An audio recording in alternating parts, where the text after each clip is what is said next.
Hello, I'm Emma from English, and in this video I'm going to show you how to use my favourite English food idioms. English idioms are a piece of cake. Now, if you don't know what English idioms are, they're expressions in English that are really commonly used, or lots of them are really commonly used. But the individual meaning of each word on their own, is different to the meaning of the expression when all of these words are together. So this expression means that something is easy or simple to do. I'm confident I passed the exam. It was a piece of cake. Now, there are hundreds and hundreds of English idioms. So trying to learn them all is a pretty overwhelming task, isn't it?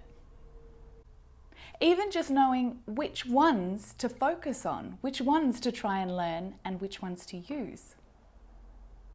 Some idioms are commonly used and others are not. So my advice to you when you're learning idioms is not to use a huge long list of hundreds and hundreds of idioms. In this lesson, I'm going to share with you a few idioms that I use all the time, almost every day. And all of these idioms are to do with food. Ready? Let's try them out. To put all of your eggs in one basket. Now, this idiom is used to describe when you risk everything at once. And it usually relates to money or opportunity or hopes for the future. And it's based on the idea that if you drop the basket that's full of eggs, you'll lose everything.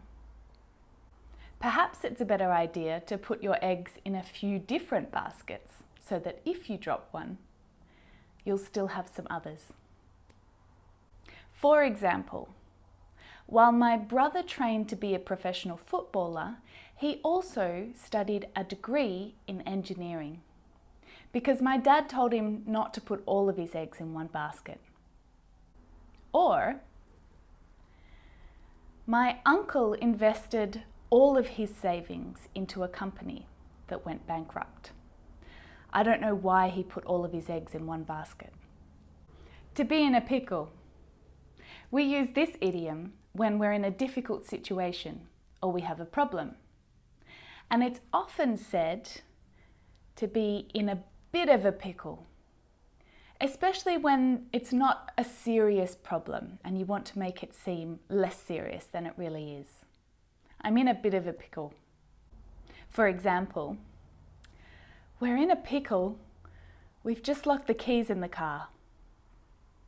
Or, I promised to pick up my sister from the airport, but I'm still at work and I can't leave yet. I'm in a bit of a pickle, can you help? To bite off more than one can chew. This is one of my favourite ones. It's when you try to do something that is too difficult for you and you're not able to do it. Maybe you don't have the skills or you don't have the time to make sure that you can do it. For example, he's been working back late every night this week trying to finish the project. I think he's bitten off more than he can chew. Or, I'm so sorry, I haven't got time to meet you for lunch today. I'm organising my sister's surprise party and I've bitten off more than I can chew. There's so much to do. Another good one, to butter someone up. Now, this idiom means that you be really nice or friendly to someone so that you can get something from them. You want them to do something for you, so you're very nice to them. You're buttering them up.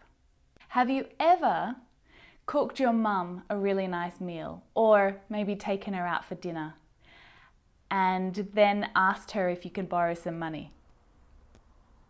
Then you've buttered her up. Here are some more examples. I know that Paul has a spare ticket to the concert. Perhaps if we butter him up, he might offer it to us.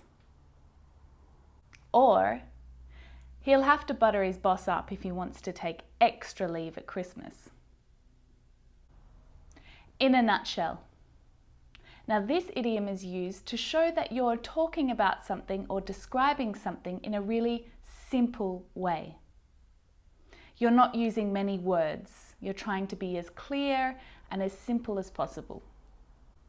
For example, your friend asked you about a movie that you saw on the weekend, and you answer, "Well, it's a complicated story, but in a nutshell, it's about 3 astronauts who disappear for about 30 years before returning to Earth with no memory of anything that had happened." Another example. I don't want to explain their whole history, but in a nutshell, they just wanted different things out of life. She wanted travel and adventure. He wanted to focus on his career. So in the end, they broke up. It's really sad.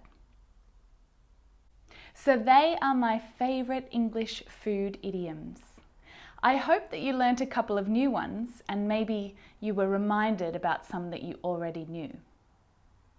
Do you know any other English food idioms? Share them in the comments below. I'd love to hear from you. Remember to subscribe to my channel if you haven't already, so that you can keep up to date with all of my new lessons. You can also find me on Facebook and check out my website at english.com for online courses and other information. I hope that you enjoyed this lesson, and I will see you next time. Bye for now.